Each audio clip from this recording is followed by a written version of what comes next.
Hi, I'm Jim. Welcome to the Unbound Performance Podcast, where we explore the world of sports and performance mindset training. And I'm Caroline. Each week we talk about the strategies, habits, and mental framework that help us to excel. Let's get into today's episode. All right. The first one was talking about doing small wins every day, and I felt like I started that saying, like, this is probably not what you expected from Mental Toughness series, opening the blinds and making the bed. But when you start your day with good habits that make you feel either calm, and for me, I like to start with a sense of calmness because I like to interject chaos wherever I can, as I just talked about a while ago. So for me, it's like starting my day with a quiet cup of coffee, opening the blinds, getting the sun. Like sunlight for me is, my husband drives me nuts that I have the windows open. I like light. It makes me feel more awake, alive. I don't know. So I felt like posting that first was kind of like, okay, not what you expected. But the reality is, if you have small habits that you can say, well, every day I do X, Y, and Z. Then for me, when I want to take on a new habit, I say, well, I at least know that I have the foundation for being successful in a habit. Like the new one I want to take on might be challenging or more challenging than open the blinds every day, but I do know that there are things I'm capable of doing something every single day. I think for me, like just having that foundation so that when I take on new things just helps. And I don't think I actively think about it every time I take on a new challenge, but I think in the back of my subconscious, I know that I'm capable of doing things every day that make me fill in the blank. So, yeah, I think too the whole idea of starting with making your bed. I mean, that was a famous speech at University of Texas. Admiral McRaven turned into a book. Was a speech written about what I did? Who knew? Make Your Bed was the title of it. Yeah, it was his commencement speak at Texas. And one of the positive aspects of that is you start the day with a win, even though it's a small one. And even if the rest of the day has very few wins, you always can come back to a well-made bed. That's exactly. It's like I can start out with a win. I know that throughout the day, I have a peaceful place to go back to. And even if I don't go back during the day, I know that at the end of the day, when I walk in my room, I'm not riddled with things of laundry or a messy bed. Like nothing makes me happier when I'm in a hotel than when room service comes in, like tightens up the sheets and that just feels.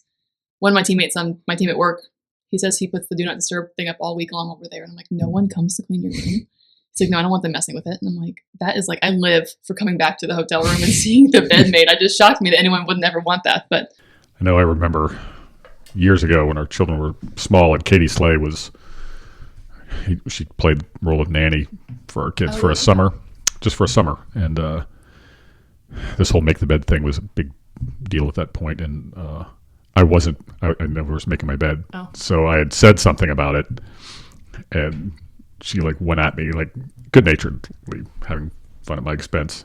As she's good at doing. She's yes. Had to really tone it back. Yeah. But it did make me start I started making my bed just to shut her up and my kids up.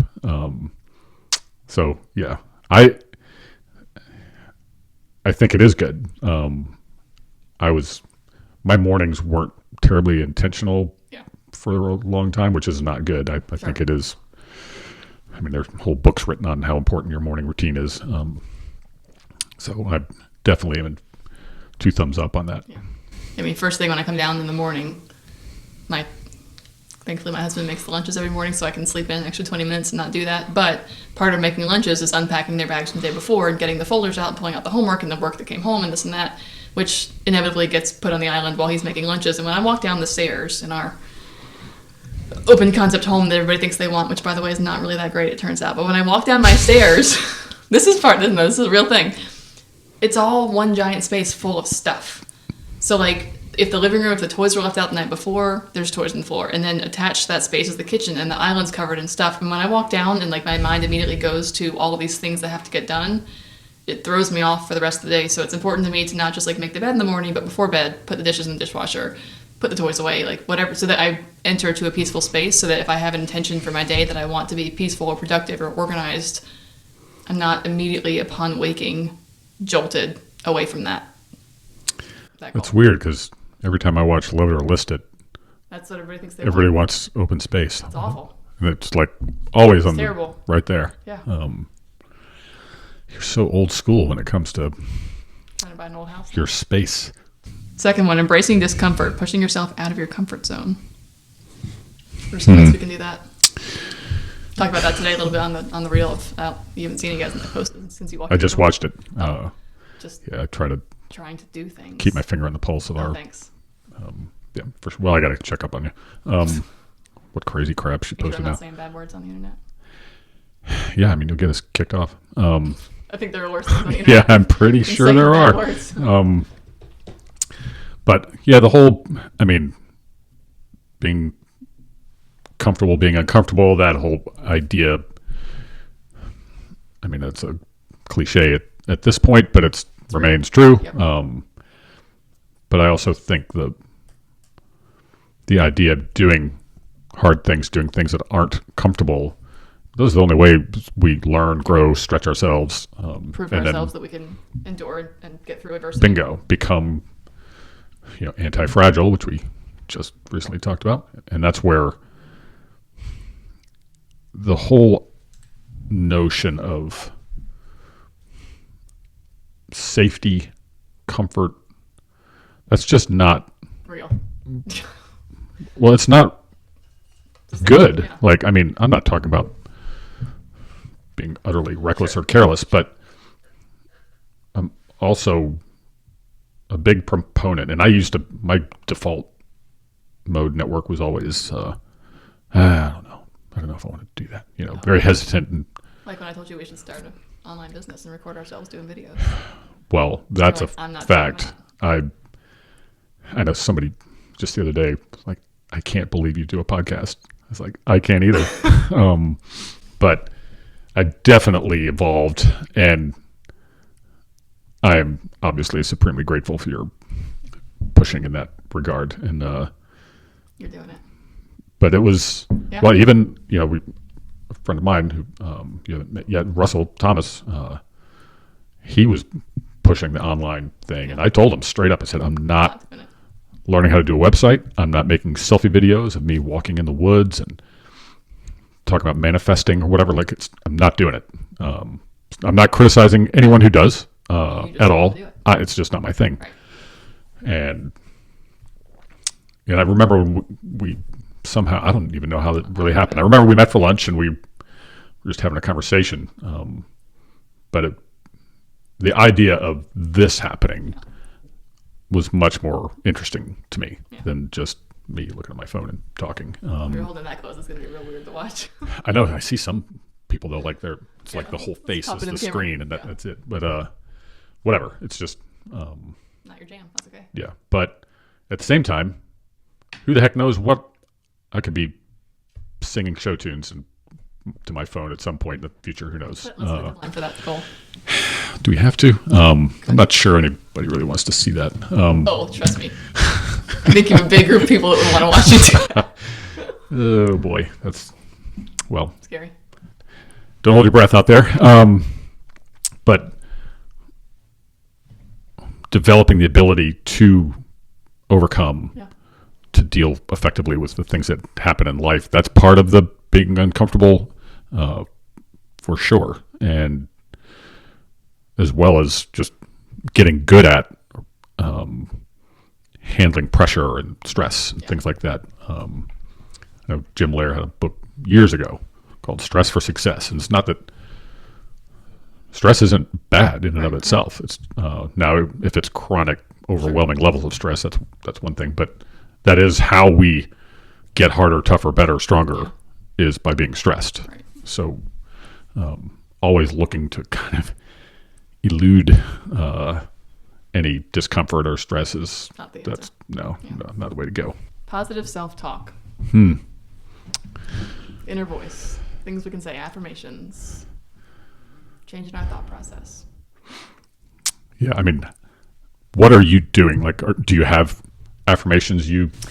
I don't really have I don't have sticky notes in my mirror in the morning. I don't have like a note in my phone where I go and read certain things, but I do have, I don't know if they're affirmations in the sense that it's like a sentence that I repeat or a mantra, but I do have maybe more like strategies for when I start having those negative thoughts to get myself back to, frankly, reality, because those negative self-thoughts tend to be completely unrealistic and untrue. So that idea of like, when I'm having a negative thought about myself or about a situation, I have learned how to like stop my brain in its tracks and either flip the script or just say like, this is you spiraling or overreacting, or like I'm able to identify when I'm being a little kooky versus when I'm just feeling stressed. And to me, that's the first step. It's like maybe sticky notes on the mirror work for you. Some people that really is great for them. To me, I just stopped seeing them at some point, so they disappear in the everything else clutter of my bathroom.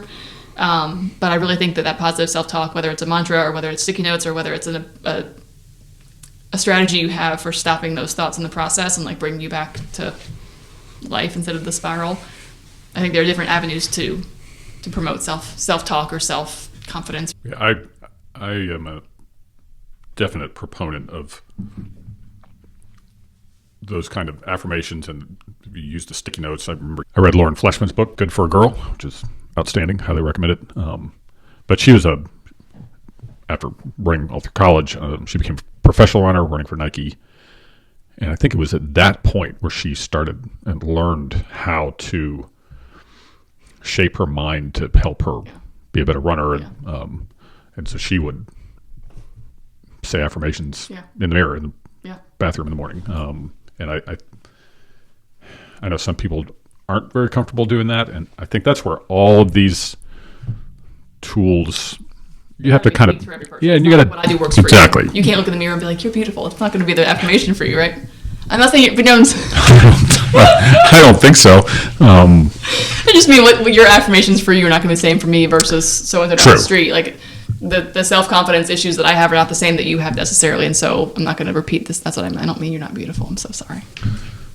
Beautiful. But hey, if that is your affirmations in the morning, you keep doing it. It's try to be beautiful on the inside. It's working. But that I think any of them, some people, even if it's visualization, maybe some people don't want to think about the game the day before or the night before. They just want to get a good night's sleep. Yep. And they have a hard time visualizing without getting kind of jazzed up, amped up. It may be a good strategy, but the timing of when you do it versus I do it is not going to be. Right. So that goes, whether it's journaling or, I think the self-talk issue has to be confronted. Now, how you choose to do that or what tools you take to kind of bring it under control or make it work for you, that's where I think the differences are certainly real, and you have to kind of figure out what is working for you. But the idea that we all need to be our own best coach is, that's one of Jim Lair's famous lines and thoughts that kind of streamed throughout many of his books is you'll have one voice with you your entire life, and it's your own. It never shuts up either. Right. So you want to make sure that inner coach or whatever is helpful. And realizing that you have control over that inner voice. I think that's where we get hung up a lot, is you have these bad thoughts and it's like, God, why do I keep having this? And if that's your avenue of it just keeps happening. I know for me, we talked about this before we even hit record today, but I have a million things going on at once. I'm always trying something new. I'm always hoping something will work out, and I like a little extra chaos. But when I had those moments of it's like in the scenario where we're starting this business and I'm starting another business and I have done other ones before, moments of self-doubt inevitably will creep in of am I doing the right thing? But if you have those check-in points where along the way, and we talked about this, is that in everything you do, you pursue excellence and you're always working your hardest and you have clear goals and you're taking one step at a time. I know for me that when I have those moments of self-doubt, I can say to myself, Caroline, there is no way that you put in this much hard work and this much effort and it doesn't work out. And that may be, we talked about being delusional before, that may be someone else's version of being delusional, but for me, I know that the things that I do are specific steps to get places. I have a strategy, I have a plan, I'm executing that one step at a time, even if they're small steps. And so in those moments where my progress doesn't feel as much as it should be at this point, I can take a moment to pause and identify what I have done, what I intend to do, and say there's no way that this will not work out. And that's just me getting the reins of my inner voice. And I think it's crucial that you're able to be aware of your thoughts, so then you can get a hold of them and make them work for you. And that's where very often training comes into play, what kind of training that looks like. I know I talk about meditation as it relates to awareness and your breath, using your breath to help all of that. And the idea that, and that's where, we go back to the phones. And I mean, when your phone is like, it's nonstop notifications all day long, that's like you get these dopamine hits that keep repeat. you're not doing anything productive to get them. Right. But you are doing whatever produces them, And your brain over and becomes over and over. accustomed to. And that's where I know I listened to a podcast yesterday, The Mental Approach. Paige Reed was on it as a guest, and he asked her what advice she would give. And she said, try to start your days with 7 minutes of silence. Just sit by yourself, no phone, no notifications. And that, to me, the whole idea of being able to do that. I remember the first time I recommended meditation to someone, and I told Katie Kozlowski about it. And it was I'd recommended 20 minutes, and she pointed out to me, like, you realize that these kids, they don't sit quietly with nothing going on For 20 seconds. right. Like, it is 20 minutes. They seems like They'd rather die 6 than- hours Yeah. to them. Yeah. And so she suggested, like, maybe start them with, a couple of minutes. 3 minutes. And I thought that was really good advice. And I've been using that ever since. And then throughout the day, you can have little mini blasts of mindfulness, or whatever you want to call it, where you're just able to pause, take a couple of breaths, think about something nice and pretty, or have a moment of awe. But it also, you get better at being aware of your thoughts, corralling your thoughts, so that your thoughts work for you, your inner voice, your inner coach works for you. And then you just, to me, it's like turning around a cruise ship or something. Yeah. Like, if you're going one way and it's not great, and you want to start thinking differently, better, more productively, okay, it's not going to happen. You're not going to turn that boat around on a dime. Right. But the next decision you make Needs to be in that direction. can Yeah. start that process. And I think that's where the whole notion of our automatically negative self-talk, which we've talked about quite a bit before, where it's, 80% of them left to chance are going to be negative. That's just leaving all of that to chance does not make for a great life. And it certainly doesn't allow you to live to your potential and achieve to your potential. Well, I think even that's in the, this example of trying to get teenagers to be quiet for 20 minutes. Sure, we could cut that down to 3 or 4 minutes or even 5 minutes, and that would still feel like a very long time to them. But there are also things that we can do that don't feel so extreme. Like our phones, every time you get a new app, it's, do you want notifications? Do you want to share your location? Like, the apps in the phones are intended to get you to want to be staring at it all the time. When I started my first business that was on Instagram, and I was like getting followers and comments and shares, and every time my phone dinged, like, it was exciting because that was the whole point, was trying to grow that. But at the same rate, it was like I could never shut it off. And so I cut that back. I don't get any social media notifications on my phone. I have to actually go into the app myself and see what pops up then. I don't have any notifications at all on my phone unless it is someone who's trying to contact me. Text messages and phone calls are the only notifications that will pop up. I don't get email pop-ups. I don't get, your Target orders ready for pickup. Like, the only things that are going to make my phone light up right now is if someone is trying to contact me in real time right now. And that has changed my ability to just like chill. Now, Sure. I still sometimes it does make me tap on the Instagram app more often than I would otherwise, because I want to go see what's in there.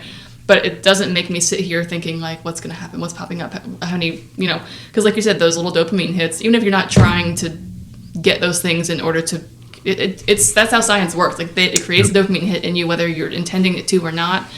And like, I find that when I'm driving in the car, like, I'm always like, I can't drive 7 minutes to my kid's school without thinking like, what's, like, that needs to change. I mean, there are settings on our phones to do not disturb mode. Mm-hmm. And we talked about this in a couple episodes ago, or maybe the last one, I don't know. But there are settings and there are apps you can download to help you minimize, because this right here is one of the biggest distractors. And I also think this right here is one of the things that creates that negative inner voice.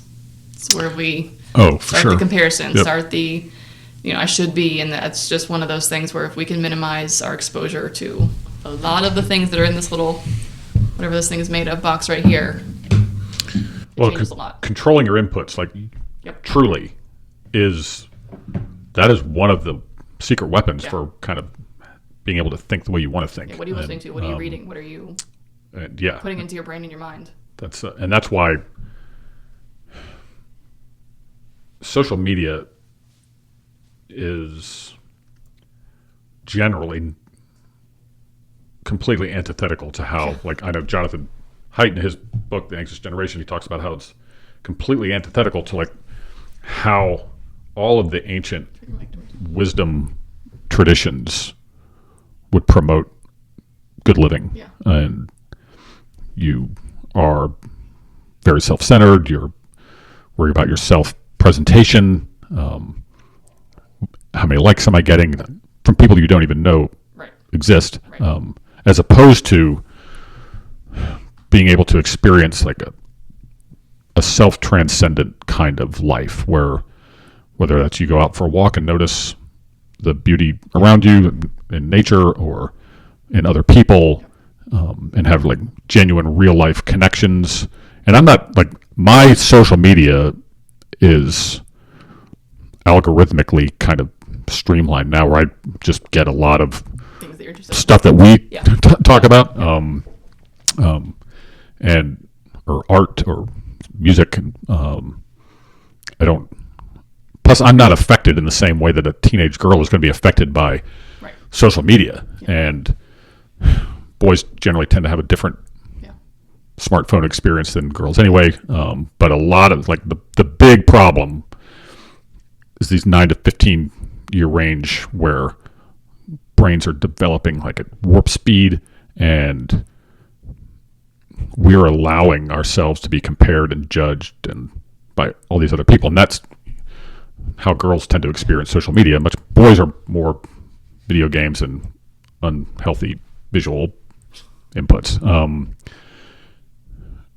But a girl's social community will be often centered around that's just not a real Right. existence, and it's like brand new. I mean, right. prior to like Yeah. 2015, it wasn't the case, but by then, like now, all of a sudden, that's exactly what's happening, and no young people in the history of human existence before then had that. Well, I think a lot of the, and I'm going to switch gears in just a sec, but I think a lot of the comparison game, or which I think that's categorically is the big name for what girls are doing on social media.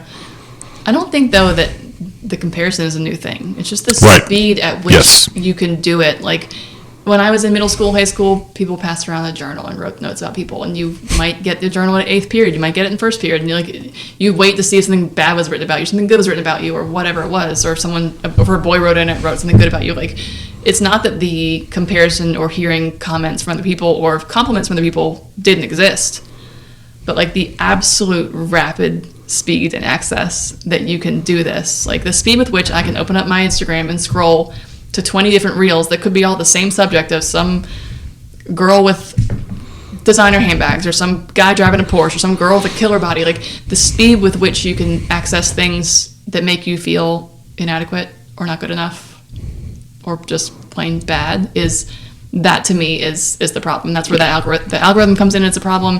It's just it's not new the subjects themselves, it's the delivery of them. And the It's scope, so dangerous. like before, at least it was in real life. Like Yeah. you saw actually Like, how the person in front of you someone in your does eyes. look, Yes. as opposed to now You don't know. filters and they Right. do all kinds of things with those. Yeah. And even AI, it's weird. I find myself sometimes now seeing things. I'm like, is that even real? Right. Like, it's getting so Yeah. good because at first you could tell. Yep. You look Yeah. at like this. It's getting better and better. 10 toes or something, right? Like they were little weird things. Right. But now sometimes I watch stuff. My mom sent me something last week, and it was just like a little video of these like toddlers in this little fashion show wearing these cute. I mean, it was like beautiful babies wearing cute little outfits, and they were walking down a runway.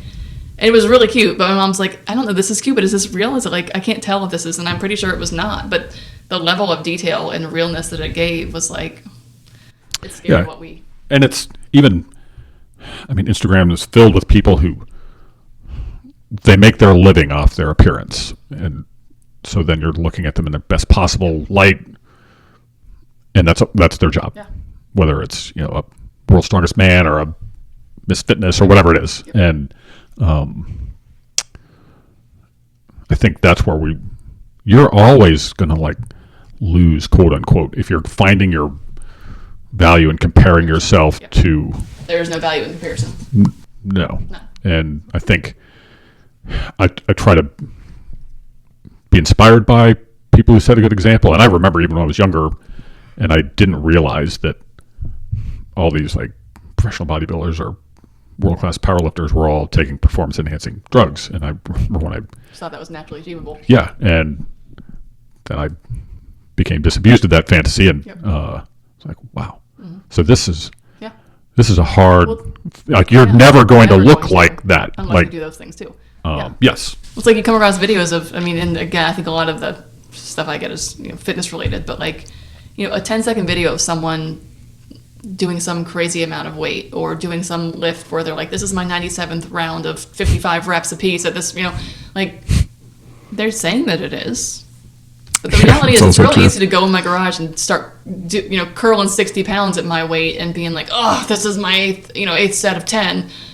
When all I did was record one and say it was really hard. Like, I think there are a lot of things that we just forget because it has evolved so quickly over time that people are just lying to our faces.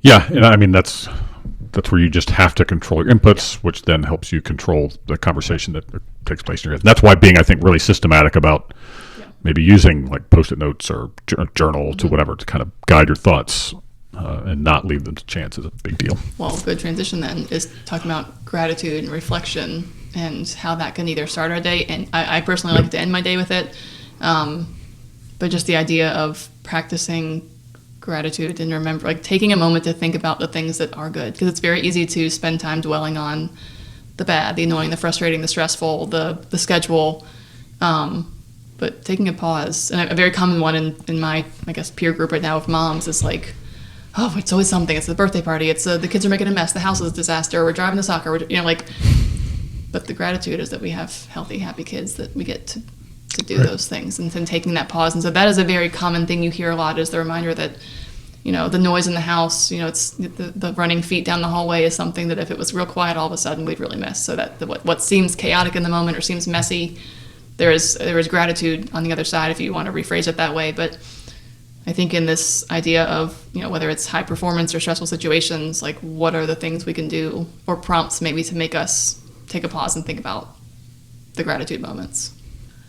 Yeah, and that's, I know one of my favorite alt country singers is Chris Knight, and he's got a song about, like, from an older man's perspective, thinking about like missing hearing those footsteps running around the house and things like that. All the things that it's easy to, I just need some peace and quiet, and that's perfectly natural. Yeah, not to say that you're not ever going to need that. Reminding yourself though that this is great, a real blessing. And I know that's even the movie Parenthood with Steve Martin in it, like, and how he was able to kind of reframe from being a very anxious father to being allowing himself to appreciate like all the imperfections of life. And that's a great way to put it. I mean, that there are imperfections, and we can either let them impact us in a stressful way, or we can acknowledge that this is life and this is how it works, and be maybe more in tune with our audience or who we talk to typically. Whether it's stress going into a presentation, okay, well, you got the opportunity to stand up in front of hundreds of people and make a presentation. Like, flip the script real fast. Like, they asked me to do this, not, oh, I'm going to screw it up.